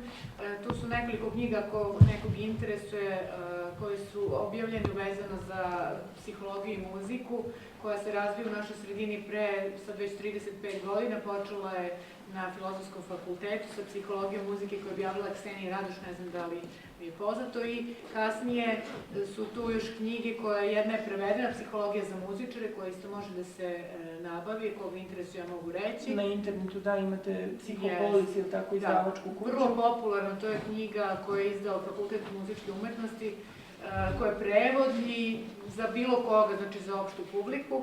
I još knjiga koju sam ja pisala, šta ću, moram i to da pomenem, Muzički talent i uspešnost, znači to su činioci koji dovode do toga da neko ko je talentovan uspe, socijalni, psihološki, znači roditelji, nastavnici, ličnost, motivacija, koga to zanima. I još jedna knjiga koja je možda interesantna, ona je na engleskom jeziku, ali to je interdisciplinarni pristup slušanju, izvođenju i komponovanju muzike, to su iz naše sredine, znači sa Fakulteta muzičke umetnosti, ja sam isto jedan od autora i to je isto zanimljivo. Pa evo, ja sam to donala, ako ga interesuje da pogleda, izvolite. Ja ću isto da pomenem jednu knjigu gde je naša gošća, gospođa Blanka, redaktor, je li tako, stručni redaktor prevoda, a koja se takođe odnosi na muziku i takođe u izdanju Psihopolis. Kod nas je prevedena kao Muzika i mozak ili Zašto volimo muziku. Znači, preporučujem je toplo, tu ćete naći mnogo korisnih informacija zaista o tome kako mi to čujemo muziku na nivou našeg organizma i šta je sve zaslužno da bismo mi umeli da čujemo tu muziku i zašto volimo baš neku muziku, a ne neku drugu. Recimo. Knjigu bih ja preporučujem možda baš ovim mladim ljudima ovde, mada zvuči Muzika i mozak, sad šta li je tu, ali autor je Daniel Levitin, koji je bio producent velikih rock i pop grupa i onda je rešio da se bavi psihologijom, da nađe nekako razume objašnjenje zašto i kako ljudi reaguju na muziku. Tako da je knjiga pisana popularno, ima jako mnogo primera iz muzike, savremene kulture. Da, kako klasične, tako i rock, pop. Koje ćete vi prepoznati, radi se o muzici koju mi svi sad i slušate. Evo, ovi kolege koji se čuje u pozadini, verovatno nas i čini da budemo opušteni i pretpostavljam. Iz vizure jedne kupoholičar, približimo u prodavnicu koja se čuje muzika, ja kupujem to luda. Znači muzika stimuliše. Pa zašto se u stvari koristi i kako se koristi muzika u reklami? Da, to je baš, sam ja isto htela da pomenem, kad smo pričali u kolima, to je jedna, da kažem, neka vrsta i zloupotrebe muzike kao umetnosti, a to je ta muzika u komercijalnom kontekstu. Baš postoje istraživanja koje govore o tome da i onda se rezultati istraživanja i primenjuju u recimo to u prodavnicama, kad se otkriveno da kada se pušta brža muzika, ljudi manje kupuju, znači potroši se manje para, pa kad je sporija muzika, ljudi su opušteni i onda više kupuju, te tako. Onda čak da su određenim prodavnicama pravi takozvani zvučni kišobrani, tako da gde ovde je jedna vrsta robe, tu je jedna muzika, onda vi pređete, onda je druga muzika, da se tu relaksate, pređete u neki drugi svet. Ja uvijek pitam u prodavnicama zašto nemate kad uđem negdje. Vi pitate? Da, to me jako, ne mogu da razumem, ranije je to bilo u robnoj kući, gde god sećam se različiti. Sad je ovo kako nekako muka, vi uđete, čujem sebe kako dišem, dok razmišljam, bože, ali ovo skupo. Prosto sam se čujem, dajte nešto da samo... Dobro, ali onda kad budete slušali muziku, budete spremni da ste u stvari na neki način vođeni. I da ste zavedeni. A ne ovako paralelno zvone. Da, ja bi nešto da pitam. Recimo, zašto većina mladih za 18. rođendan voli taj turbo folk? To mi nikako nije jasno. Voli bez 18. da. Šta to utiče na njih? Da, meni strašno. Jeste, razne muzike se slušaju da bi se na kraju završilo. Vi možda se sećate i kad smo možda i u našoj nekoj mladosti slušamo ovo, pa na kraju svi ipak igraju kolo. Negde, možda ne svuda tako, mi Ja imam, evo da kažem ja imam tendenciju isto da ne cenim dovoljno možda turbo folk, mislim da se radi o muzici koja je vrlo jednostavna i sa nekako sadržajem verbalnim koji nije uvek na nivou nekog ukusa. Umetničkog ili ukusa. Pretpostavljam da je ono što nekako mlade privuče tome tu su neke osnovne karakteristike muzike, a to je vrlo jednostavan ritam koji stalno pulsira i oni uz to igraju. Igraju, pevaju, oni znaju reći, svaki te pesme koje bez vesme. A šta ćete sa porukama? Deo je kulture. Šta kažete? A tekstovi su kad Šta ćemo sa porukama? Šta ćemo sa porukama koje Svi se pronađu u tim nekim prostim jednostavnim. To je neka kombinacija stvari da se... To površimo, Pa to je neki, možda jednostavno niži nivo po meni, možda evo sad strogo ili oštro, niži nivo kulture u stvari, koji ide sa nekom, vezuje se za neko, jer poruke su primitivne. Poruke su primitivne, vezane za muziku koja je ritmična i koja je kao da svi hoće da igraju, znači ona motiviše, podsjeća na pokret, na relaksaciju, na zajedničko nešto, ali je u to provučena i sadržaj koji nije odgovarajući. Što znači vešto se manipuliše? Vešto, da. I to je neka kultura koja, to je ta subkultura koja ide za određenim vrednostima koje su i reality programi, turbo folk, jeftina neka način provoda, zabave, primitivizam. Koji je lek? Pa lek, ako pitate kao roditelj ili kao neko... Ne, srećom kod... Da, ako pitate za sebe lično, jednostavno nemojte uključivati taj program, uključite neki drugi. Ako je veći problem je kako se... Da, već je kako se ponašati kad je neko roditelj i kako da, recimo... Pošto dolazim iz redakcije Nina, znate da je politički magazin, ako predsjednik države igra pop, šta to, kako sve, jel tako? Pa što ne bi njegova generacija mladih? To je ono što kažem, da vreme i duh nameće ocene i sudove šta jeste, šta nije umetnost. Evo, dečko je rekao sloboda i tako dalje, i sad kad bi ga pitali, njegova generacija postavlja upravo tako, jednostavno, brzo, lako, bez razmišljanja i čao. Ali to je odraz vremena, mi svi tako površno živimo, i u komunikacijama, i u odnosima i ostalo. Mi smo sad pokušali da dohvatimo ovu umetnost koja u ovom klasičnom smislu što smo sada predavali, nestaje. Ta elitna umetnost, nema je više. Ona se gubi. Drugo, ona ostaje u nekim zemljama, u nekim institucijama. Evo, ja u maju idem u Pariz i gledat ću Žizelu. Karta za Žizelu u Parijskoj operi košta 165 €. Znači, to je to. Ali ja sam odvojila to, ja to hoću. Da li mi svi možemo to sebi da priuštimo? Ne može. A da li možemo pop ovog, rock, kok? To može. Mislim da ste postavili dobro pitanje i mislim da je vreme da nekako sumiramo, ali jedan od načina, jedan od lekova po meni, jeste ne biti u ekstremima.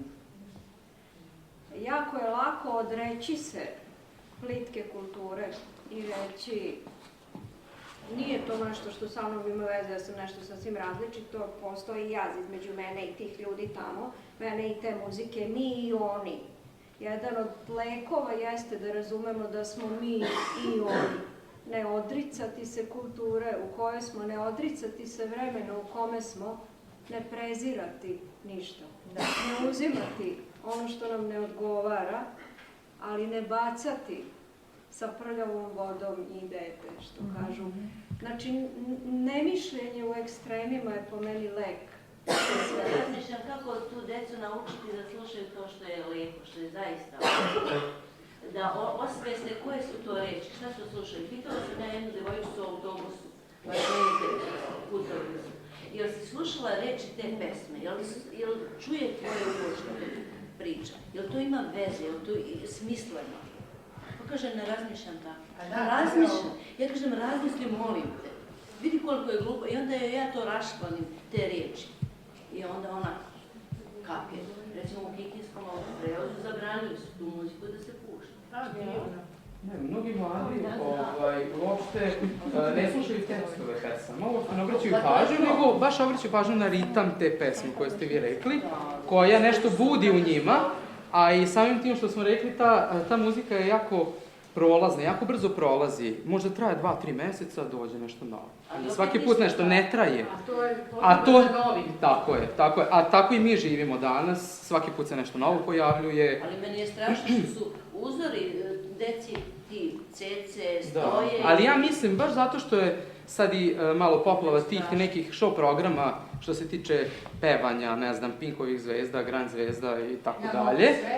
Tako je, ja mislim da će oni jednog dana, mislim da se ide ka tome jer nemaju mere, da će oni polako sami sebe pojesti i da će to jednom da nestane, samo vremenom, naravno treba tu dosta vremena da to prođe. A što se tiče mladih, oko shvatanja tekstova, kvaliteta, kako njima nametnuti možda neku drugu muziku, mislim da oni kako rastu i kako se razviju, mislim da oni shvataju uopšte kakav je kvalitet.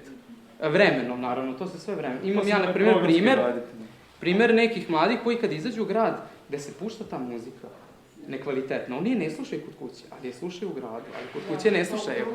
Tako je, i možda njima tad prija ta muzika, odnosno taj ritam, ali kod kuće oni nikad ne bi to upalili. Tako je, zato što je vezuju za tu vršnjačku grupu i za taj događaj, mi izlazimo zajedno, mi se provozimo.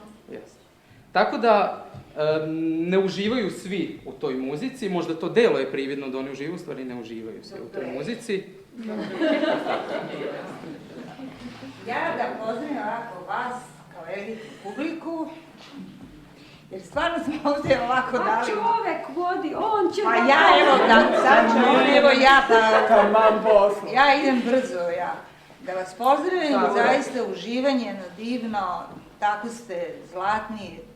Osjetila sam fluid da ovo zašto smo pričali, a to zaista kratko i tako dalje, ste primili i ako je ovo neki kvalitet života, onda ovo... Pa ja mislim da smo ga večeras...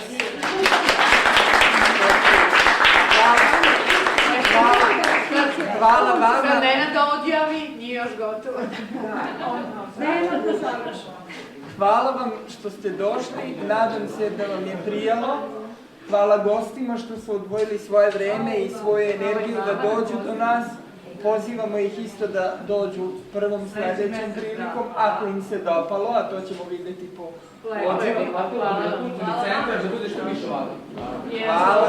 Hvala, imat ćemo u vidu.